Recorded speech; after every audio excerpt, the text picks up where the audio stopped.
This is First Draft Friday. I am your host, Alessandra Torre from Authors AI, and I am so happy to be joined today by Ryan Schow, who is going to be talking all about bridging the gap between genres, how to write in different genres, how to transition from one genre to another, what you need to think about. This is going to be a really exciting half-hour chat. I'm so happy. Welcome, Ryan. Do you want to introduce yourself to the audience? Thank you very much. Thank you for having me here. My name is Ryan Schow. I write in several different genres. I started out initially in urban fantasy, and I wrote 10 books there. I never had any commercial success. I thought I was going to have to stay at my day job for forever, and ended up stumbling on Chris Fox's his YouTube page, and I started understanding that writing to market was super critical if you wanted to have any kind of commercial success. And so I started to kind of look at that and realize that I wasn't writing to the tropes. And so that was when I made my first genre switch. I went at that point in time into post-apocalyptic fiction just because I found that it was a rich market. There was a lot of readers, not as much material, and really kind of a good grounds for me to jump into that. So I spent 27 novels in post-apoc, and I'm still in there. I have an amazing group of followers. I've met a lot of friends. I have a nice big, well, I have two big groups that I belong to with probably somewhere around 11,000 people in there. So it's super fun having all the different readers that I can interact with. A lot of them become friends. I bet those discussions are, interesting too. They do get interesting, especially I have kind of a messed up sense of humor that comes over in my books. And so there's all kinds of fruit and vegetable related conversations, which, post-apoc, it's kind of fun to do that.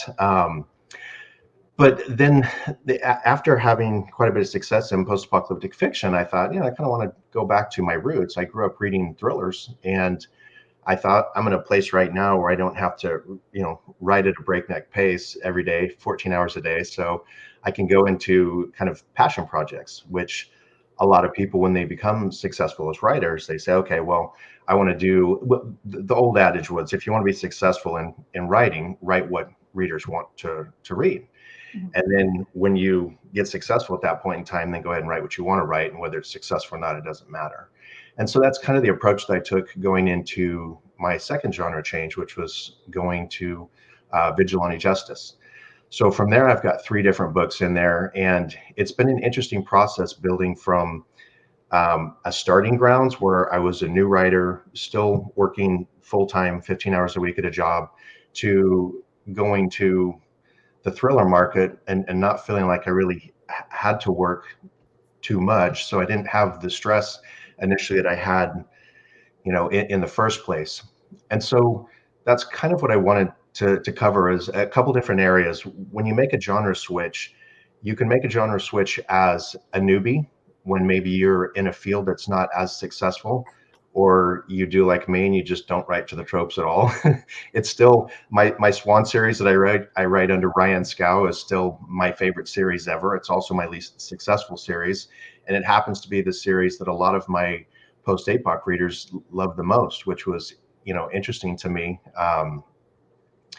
But the other thing too about switching genres is when you write in different perspectives, urban fantasy really taught me the strengths of writing characters. The depth of character was amazing because I stuck with a character for 10 books. And so when you go into the writing, or when you go into the genre, the change of genre, and you look at it and you say, okay, what have I got to do to be successful here? One of the first things that I found was I'm going to go read what everybody likes in terms of the readers, which is kind of my first point for both newbies and for established writers, is you want to find out what your readers like. I mean, readers come to you for a certain reason. So what do they want to read, and what works with your books? And then the big thing that I found that gave me a big advantage in post-apoc was I started reading all the negative reviews and realizing there's a lot of things that are missing in these books. And so negative reviews, not of your books, but negative reviews of top books. Correct. Yeah. So what I did is I would basically stalk the top authors, right? Not personally, I don't go to their houses, but you look at the reviews, you look at the releases, you start to learn the metrics of Amazon and go, okay, how are these people doing? Did they have this great, beautiful cover? and release a dog, or did they, are they sitting at the top of the charts? And so the ones that tended to be at the top of the charts that would hold, I would look at their positive and negative reviews. The negative reviews in post-apoc that I read through some of the top books way back when, about 5 years ago, was lack of character development, lack of action. It seemed too much like a brochure, like, the character bent down to tie his shoes instead of shoelace, he has paracord, and paracord was 3-foot paracord that you could buy at Dick's Sporting Goods for $5.90. You know what I mean? Yeah. People didn't want a catalog, they want a book. They don't want to be pulled out of the story. And so in that regard, I was able to find the tropes. Like I narrowed it down to 5 different tropes, which is part of the exercise of understanding your genre. Is what are the tropes? You have to write to the tropes, because readers come in expecting a specific story. Now you can tell it with your own voice, and you can tell whatever you want, but you should have your own advantage. But there are certain things that they expect, and if you hit that, they'll keep reading, and if not, you start to lose your audience. And that was why I switched genres the first time. Let me jump in for a minute, because it's interesting when you say tropes. So I'm from a romance background. I started out writing romance. I now write psychological thrillers, but I do a lot of work, and a lot of my audience is romance authors. And I always had this thought that tropes was really romance focused, right? Because we have so many tropes, secret pregnancy, friends to enemies, lovers, or whatever. But what would be like an example of a few tropes in post-apocalypse? Well, when I looked at the different things, when I looked at all the different elements of post-apoc, and I said, what things do I have to have in these novels? One of the first ones is it needs to be EMP fiction. And the reason that electromagnetic pulse, which is, the grid goes down, a lot of the readers want to imagine that everything goes down, and are they going to be able to be prepared for this? So a lot of the readers imagine themselves in these situations and say, how well would I do?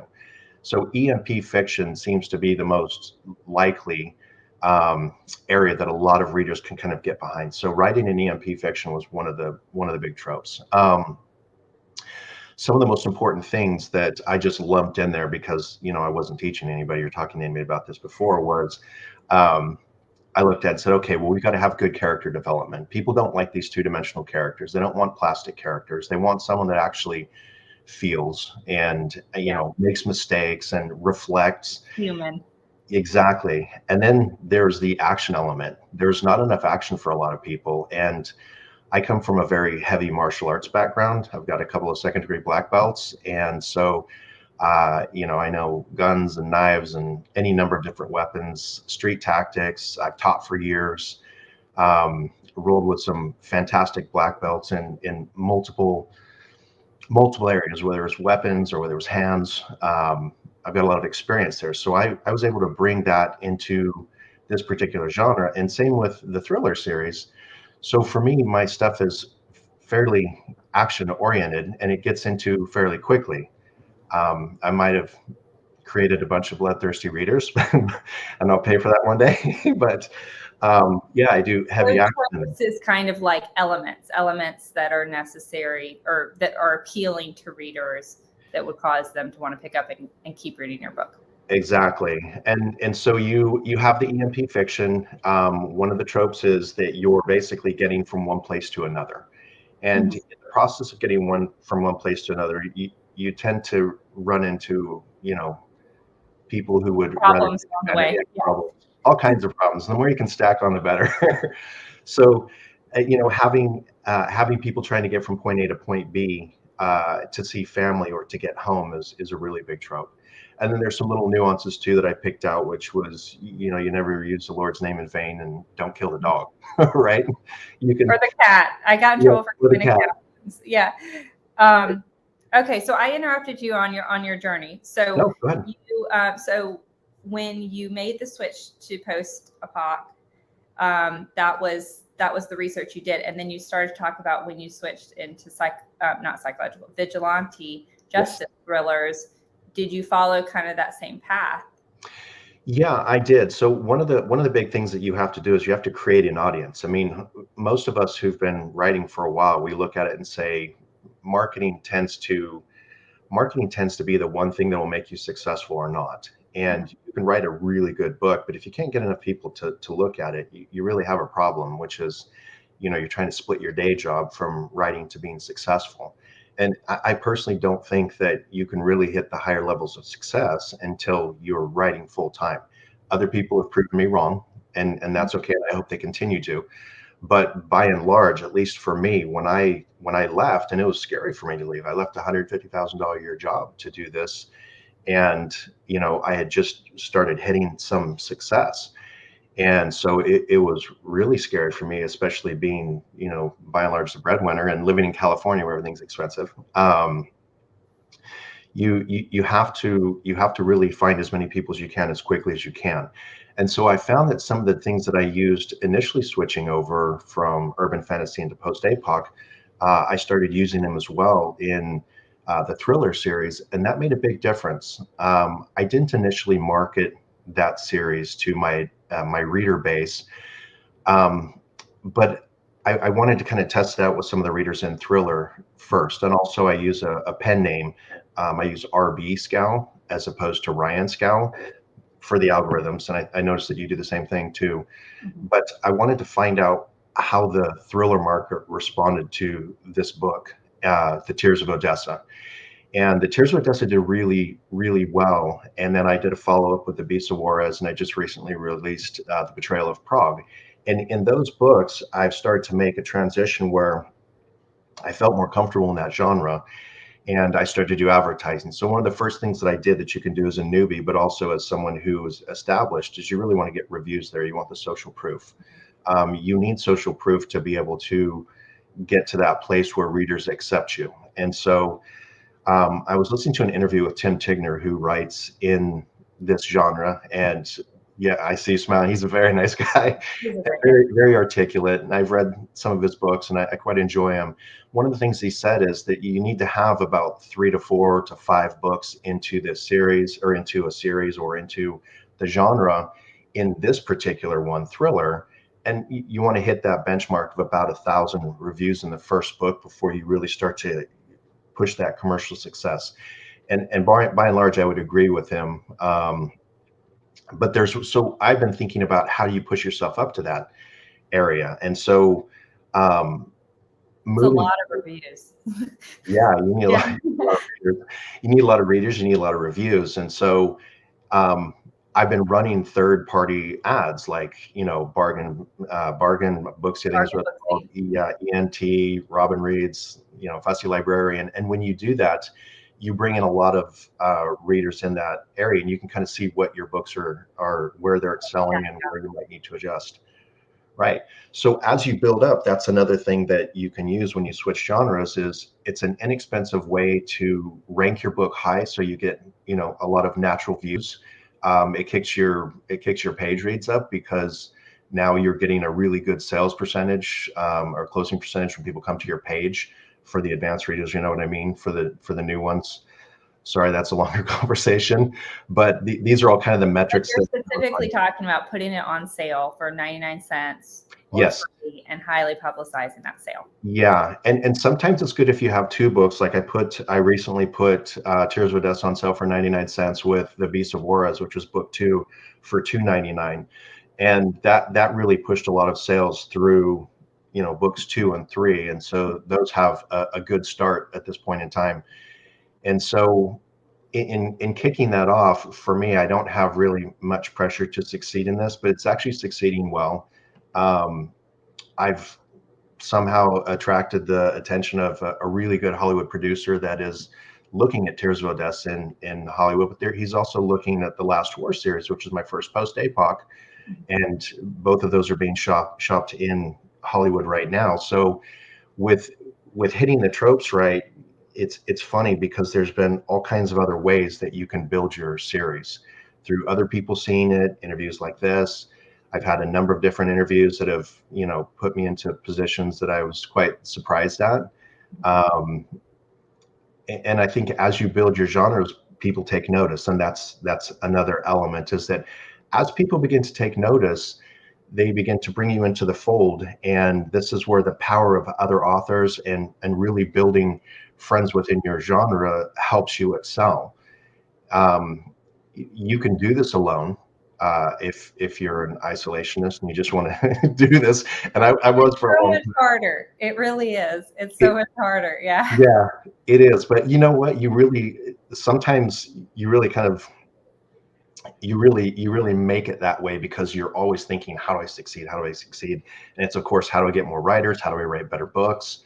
Writing more books. There's a number of different ways to succeed in this business, but really having friends and having groups that help push you, or you can do, mailers together, mailing lists together. Those mailing list swaps are important, and having a good community of writers um, is big because we all help each other out. I mean, that's the one thing that I love a lot of things, but one of the things that I love most about writing is this independent writing community really supports itself, right? I came from a highly competitive world. I spent the bulk of my life in sales, and so we were always competing. And I can't get that out of my system, nor would I want to, quite frankly, but it served me well. But in terms of competition, we don't really compete with each other to a We're degree. We not all selling help each other. cars, right?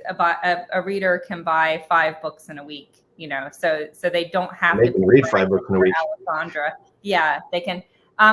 We have a great question from Nikki. And this, if you could touch on this and also kind of talk about juggling 2 pen names and how you communicate that to your readers. So Nikki said, how did your loyal readers from your groups react when you switched genres? That was going to be my next point. Great question, Nikki. So not the way I expected. So I was scared to bring like my post-apoc series or my urban fantasy series into post-apoc because I thought these people are going to hate this book. This is about or this series. Right? This is about an insecure little girl who's got body dysmorphic disorder who, through DNA modification, changes her into a weapon of mass destruction over 9 books or 10 books. And now I'm in the post-apoc where I've got a lot of folks that just don't read stuff like that. So people kind of happened upon it and they mentioned it into my group, which is a big post-apoc group with my private one with like 15 or 16 people in there. And I'm like, oh And God. wait, and just to clarify, both of those are under your name. They're both under Ryan, right? Okay. Yes. And Right. so But you were keeping the 2 worlds different. You had I wasn't having conversations about it. Okay. Is what it was. So yes, I was keeping it. I was keeping it to myself. But nothing stays yourself when you've got books under these, because when people read you and they love you, they want to read all the stuff that you have. Which is one thing about being a good writer. There's people that say, oh, all you need is good marketing and a good cover and a good blurb, and that's not the case. If you want to develop readership over years, you need to write good books. And so that being my first series, I was like, oh man. So the people that read that, the Swan series from post-apoc, have loved it. I had moments where I started to introduce it because I had Savannah, who's my main character in the Swan series. She crossed over into my post-apoc series, and people didn't know who she was or why she was in there, but she's kind of one of those enigma characters. And so as I introduced her, my people who love the Swan series were like, oh my God, Savannah's in there. And so that's become kind of a thing. Because of who she is and who she becomes in my urban fantasy series, it's possible for her to be there. But I've also introduced her to a large degree inside my thriller series, and she's carried a pretty big role, which has been a lot of fun. These are things you can do as an independent author that, in some cases it may get edited out if you go through traditional publishing, but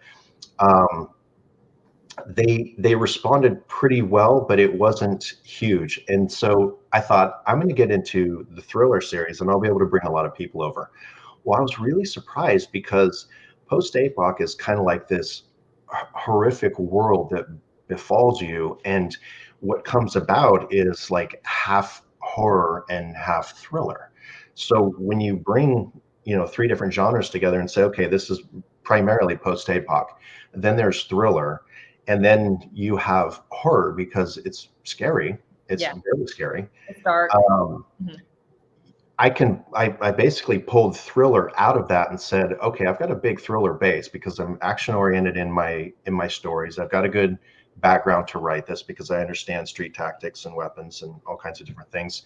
And so when I came in, I was really surprised that not as many people came over as I thought. They're starting now to catch on because my readers who did follow me over are saying so many nice things about the books. And so it took a little time.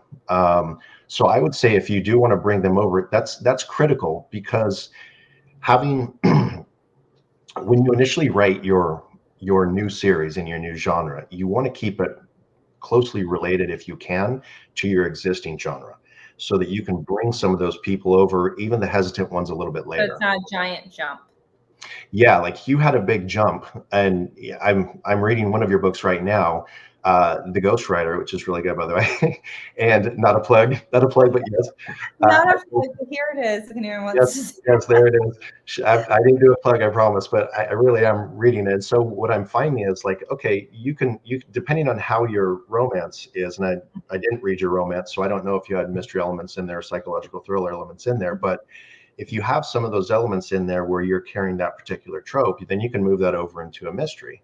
Yeah. Thriller and post-apoc translated into thriller, vigilante justice. That was a connecting thread.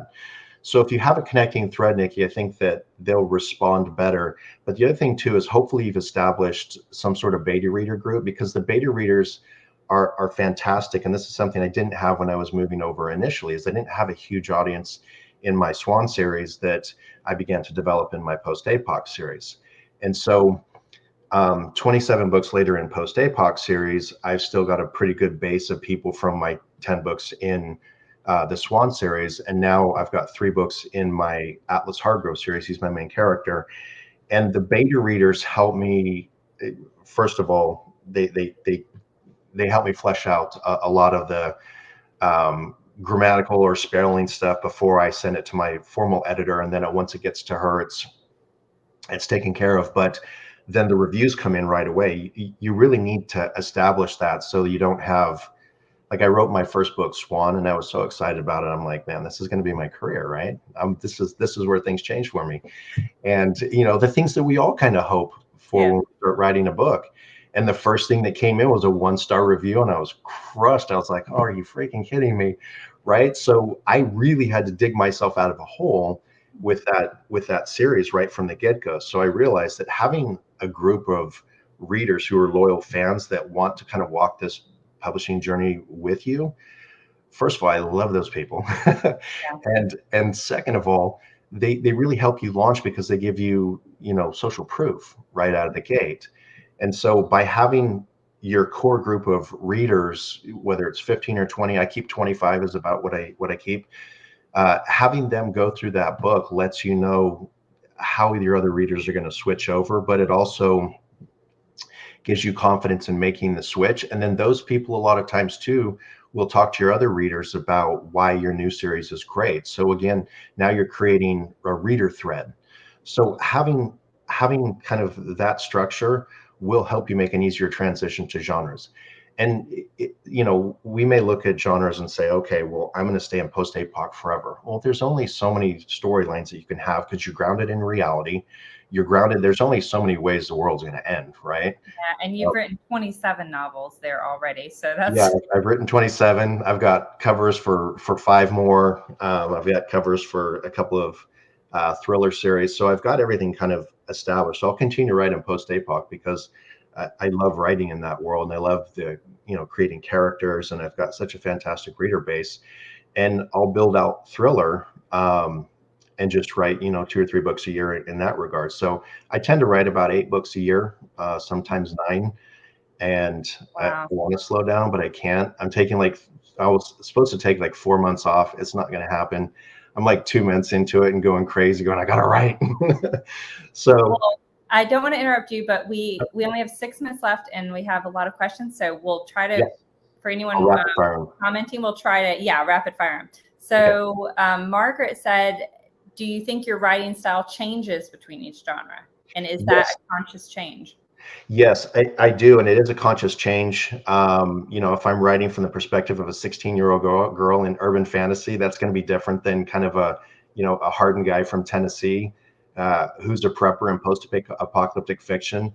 And then, writing from the perspective of a cop in my thriller series, my voice does change. And the way I think of it is, you're kind of an actor on stage, but instead of your stage being, a live performance or on video, it's on the page. And so in many ways, you have to become the character. And, hopefully you don't ever get lost in that. You can, but yeah, switching up the voices are different, and you learn a lot from that. You learn a lot from writing in other genres that make all of your writing in all your genres better. So good question, Margaret.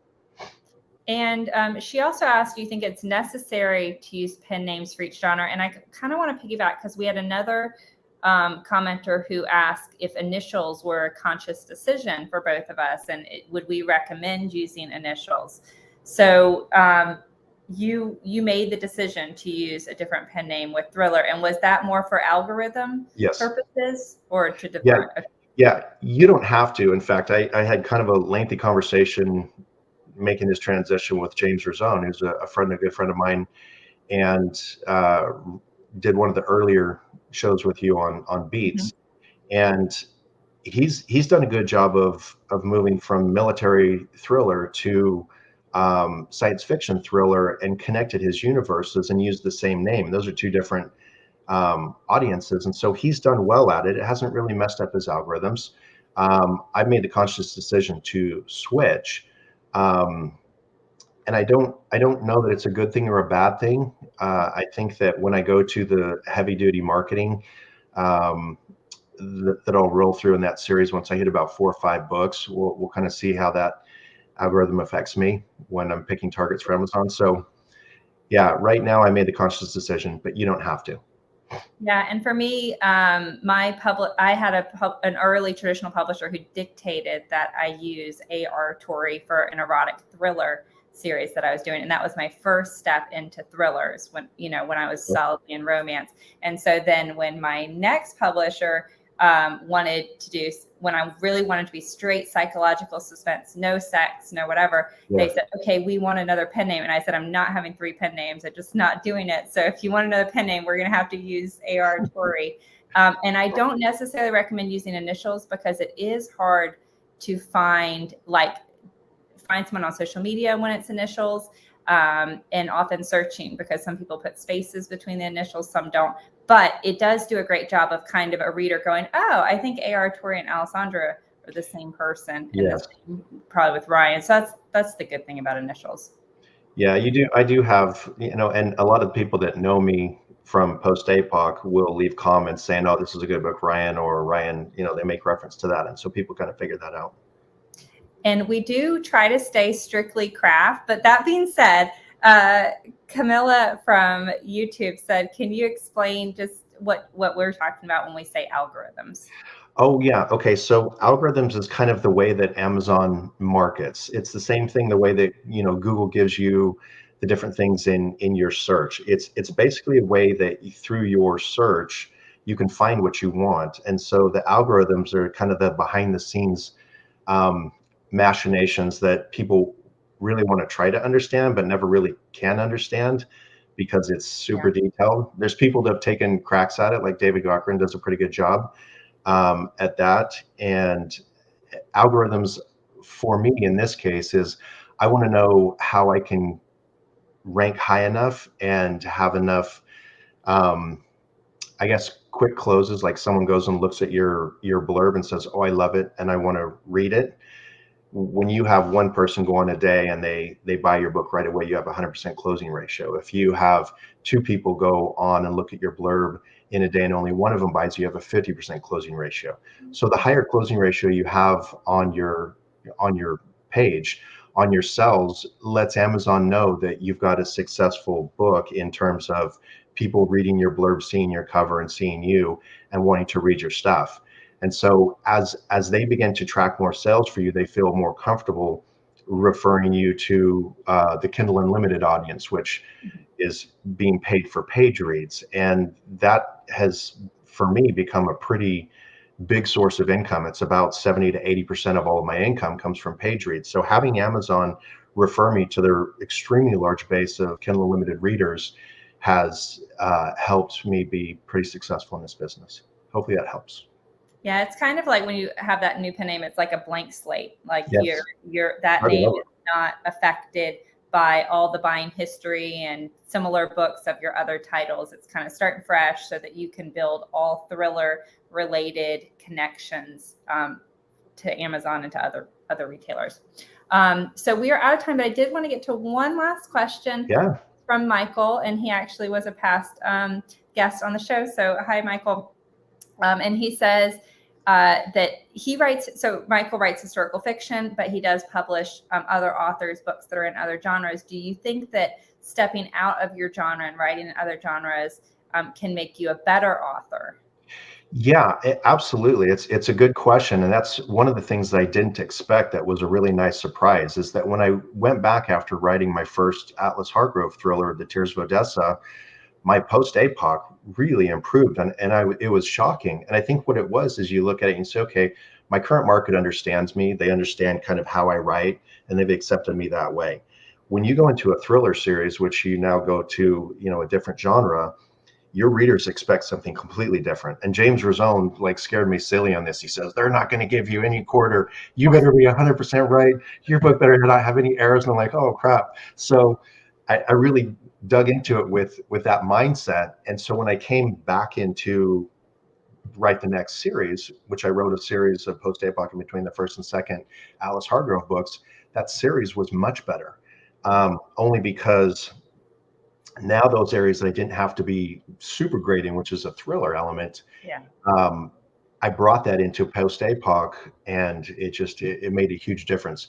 I think what it does is it rounds you out as a writer, and if you can write in a lot of different genres, then you can bring in the proper tropes, build your strengths as a writer, and go from there and be more successful. So yeah, I think that writing in other genres does help you out as a writer overall. So hopefully that answers your question. I agree with that. I don't write a lot of romance now, but I always have. If I need to introduce a love story, or I need to really show a connection between people, or add chemistry, I've got all of those in my wheelhouse, so I can just jump in and grab them. Well, if they're interested in reading your books, where would you suggest they start? Probably Amazon.